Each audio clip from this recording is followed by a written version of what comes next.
እንኳን ለኢድ አልፈጥር በዓል አደረሰን አደረሳችሁ። በሕዝበ ሙስሊሙ ዘንድ ኢድ አልፈጥር የበረከት በዓል ተደርጎ ይታመናል።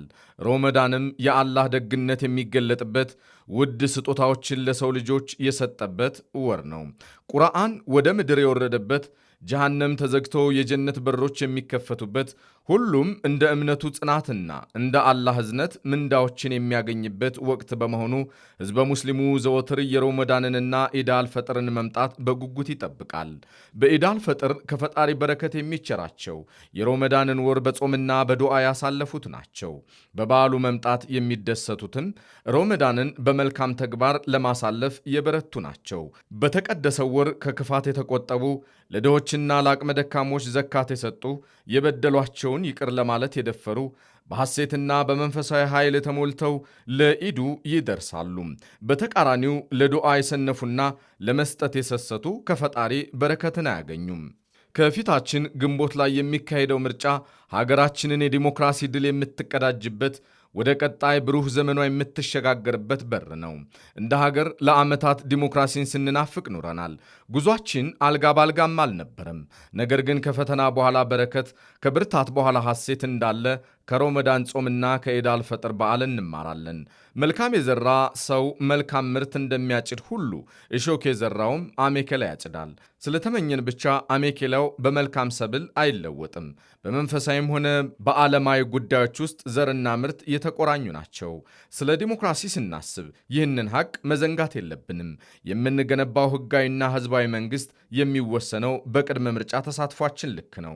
ተሳትፏችን ከጠየመ ዲሞክራሲያችንም ይጠይማል።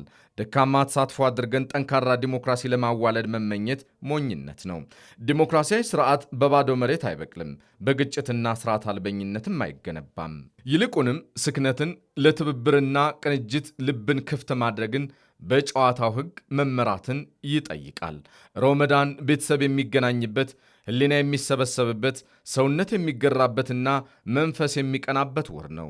ኢድ አልፈጥር ደግሞ የሰው ልጅ ጤናማ ግንኙነቶች የሚያመላክት በዓል ነው።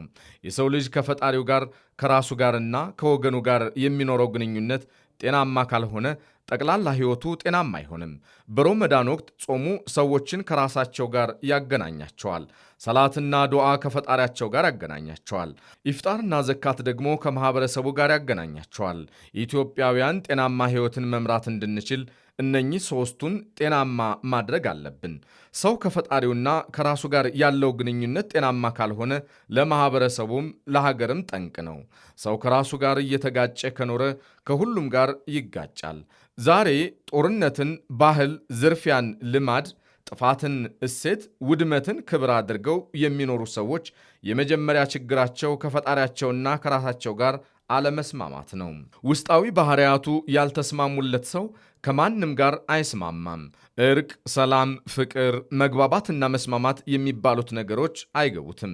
ሰው ከፈጣሪውና ከራሱ ጋር ከተስማማ ከማንም ጋር መስማማት ይችላል፣ ከእንስሳትም ጋር ሳይቀር። ለድንቢጥ እንኳን ቢሆን የራራ ሰው በፍርድ ቀን ወይንም ቅያማህ አላህ ይራራለታል ሲሉ ነቢዩ መሐመድ ያስተማሩት ለዚህ ነው።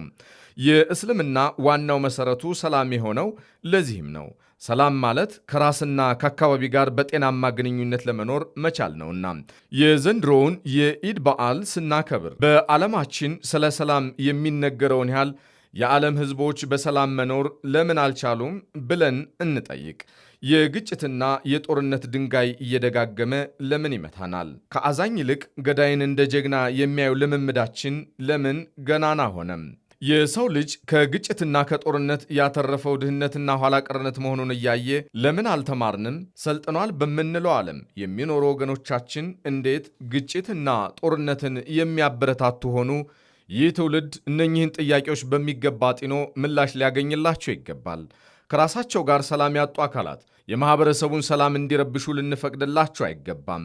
ከሮመዳን እሴቶች ጋር የተጣሉ ሰዎች ዘመኖቻችንን እንዲረብሹ ልንፈቅድላቸው አይገባም። በ12ኛው መቶ ክፍለ ዘመን እንደ 21ኛው ክፍለ ዘመን መኖር ቀድሞ መገኘትም ነው። በ21ኛው ክፍለ ዘመን እንደ 12ኛው ክፍለ ዘመን መኖር ግን መረገም ነው። መግደል፣ ማገት፣ የገበሬውን እርሻ ማቃጠል፣ ሴቶችን መድፈር፣ ማህበራዊ ተቋማትን መበዝበር፣ ቅርስና ታሪክን ማበላሸት፣ ጠመንጃን የሁሉም ነገር መድኃኒት አድርጎ መውሰድ፣ እነኚህ ሁሉ ከ800 ዓመታት በፊት ያለፉ የሰው ልጅ ጠባያት ናቸው። ከሦስት አካላት ጋር የታረቁ ሰዎች ብርቱዎች ናቸው ይባላል። ከራሳቸው ከማኅበረሰባቸውና ከፈጣሪያቸው ጋር። እንደ ኢትዮጵያዊ እኛም ራሳችንን የገዛን ፈጣሪን የምንፈራና ለማኅበረሰብ ሰላምና እድገት የምንጨነቅ መሆን አለብን። ኢትዮጵያ የምታድግና የምትበለጽገው በዜጎቿ እንጂ በሌላ አይደለም። ዜጎቿ ሲገነቡ ትገነባለች። ዜጎቿ ሰላም ሲሆኑ ሰላም ትሆናለች። ዜጎቿ ሲስማሙ የብልጽግና ጉዟ ይሰምራል። የኢትዮጵያ መበልጸግ የሌላ ሳይሆን የእኛ መበልጸግ ነው። ስለሆነም ኢትዮጵያ እንድትበለጽግ የሚፈለግብንን መስዋዕትነት ሁሉ የመክፈል ኃላፊነት የኛው ነው። የእኛ ልፋት ከዛሬ አልፎ ለትውልድ ይተርፋል። ሀገር መውደዳችን የሚታወቀውና መልካም ዜግነታችን የሚገለጠው በስራችን ነው። ነቢዩ መሐመድ ምርጥ ሰዎች ማለት ሌሎችን ለመጥቀም የበረቱ ሰዎች ናቸው ብለው ያስተማሩትም ለዚህም ነው። ይህንን የኢድ አልፈጥር በዓል እነኝህን መልካም እሴቶች እያሰብን ሦስቱን ጤናማ መስመሮችንም እያጸናን እንድናከብረው አደራ ላለሁ። በድጋሜ መልካም የኢድ አልፈጥር በዓል ይሁንልን። ኢድ ሙባረክ። ኢትዮጵያ በልጆቿ ጥረት ታፍራና ተከብራ ለዘለዓለም ትኑር። ፈጣሪ ኢትዮጵያንና ሕዝቦቿን ይባርክ። መጋቢት 2018 ዓ.ም አዲስ አበባ። አብይ አህመድ የኢትዮጵያ ፌዴራላዊ ዲሞክራሲያዊ ሪፐብሊክ ጠቅላይ ሚኒስትር